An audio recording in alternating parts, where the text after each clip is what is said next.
Welcome everyone. Happy solstice, this time of light.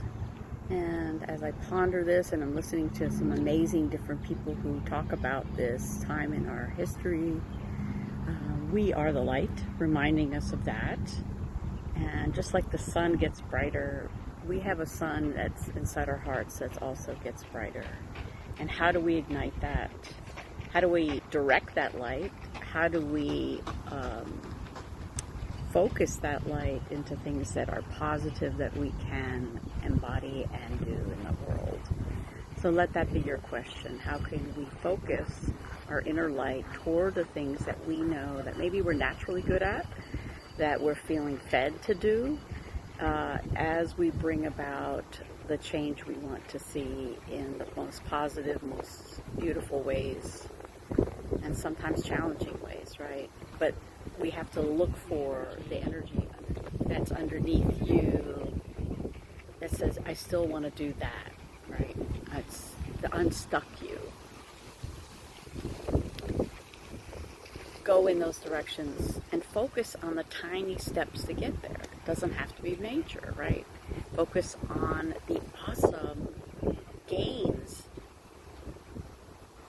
that already are happening.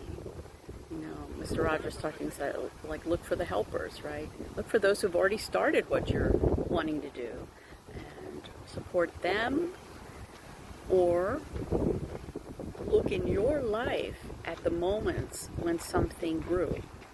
Right? Just like looking at a little seedling, right, and its growth. And the joy you get when you're like, oh my God, it grew an inch today, yay! What if we did that for our emotional growth? What if we did that for the things that we see that are working towards? For me, shining your light on what's unspoken, the truth that hasn't been said by a part of you, is one of the biggest ways to shine your light on something that's in your shadow, something that's hidden, that needs either just being witnessed, first of all, by you, and also by a community, which is really important. And then in the witnessing, true listening and presence, something shifts, right?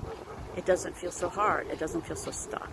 So the goal is to go from irritation, trigger reaction, to let me sit with, let me hear the truth, let me sit with it, let me say, wow, that was really hard. Oh my gosh, on a human level, from my heart, compassionately, that was tough. And sit with that and say, I hear you. I hear what the truth is that you might need. Do you need to just rest? Do you need a nice meal? Do you need to appreciate those who provide that for you, like Mother Earth, and those who grow things, and those who work tirelessly to bring beauty to your neighborhood, you know, those who do lawn work for you? I mean, so many areas where we can have gratitude, right? But rest and care, right, from the heart. And once we give that care, then sometimes the action is natural, like what the next step is, right?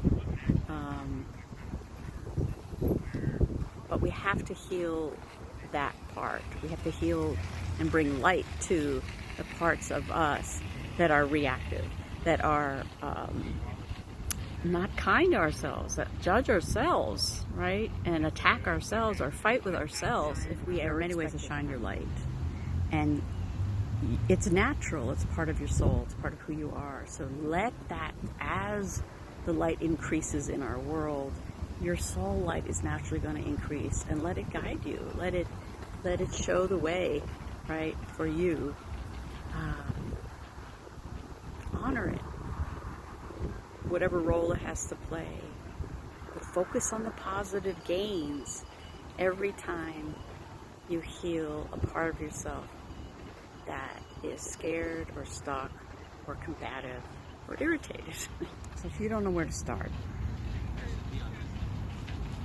redirect from focusing on a lot of negative things that really pull you down. Not to say you lose the truth of what's happening, but if you're overwhelmed in it, do some body stuff.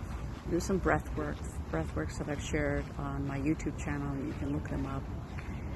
But here's a nice tapping move. So there's a little groove in your neck here. You can just find that with your finger and then slide down to where you feel this bone in the center of your heart. This is where your thymus gland is, your gland for your heart and your high heart. And if you just tap it as you're breathing, inhaling and exhaling, inhaling and exhaling, you're also bringing witness to your body's need for attention and release as well. And continuing to do that. And having that conversation maybe with that part of you, saying, I hear you. That was a lot. So you're doing double duty here. You're having conversation, you're uncovering a truth, you're going underneath that trigger or that reaction to going what you need, and you're giving yourself what you need. All of those pieces come together. Isn't that lovely? And so what happens is your nervous system regulates, you come into your center, and then you begin to know what is needed. And the more we do this, the more we regulate our nervous system and calm and release past moments where we felt stuck and in a similar situation to what we might see out in the world. We release the past so that we can be others. And this is to be the medicine is what I heard in this. I watched this movie called Eternal Song, which I encourage everyone to check out.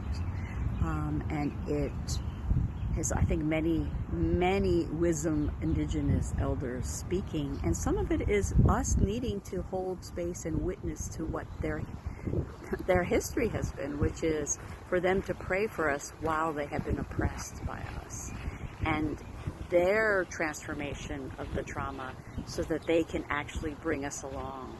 So just the power of their leadership and how to do that. And all those who have found some medicine, some way to transform what has been a hard thing in their life. These are the ones that, these are our people that are our support, right? Seek them out, right? Especially our wisdom leaders, because they need to be reinstated and given full voice and let their wisdom land. Not, again, in trigger. Again, work with yourself in the ways I showed you to be able to process and hear what may have been a hard oppression that we have had as a history, but to know these people have known so many more years where that wasn't in existence. And so many of us remember a time before we were even born, maybe, where there was this deep love, and it's imprinted in your soul. And we are here to bring that here. And we're here for the long haul, right? So we can do this, but focus on that medicine, the good. What do we need? Those small gains. All of those things will help us navigate the next few years. So blessings. I hope this was of help to you. Sending love and light.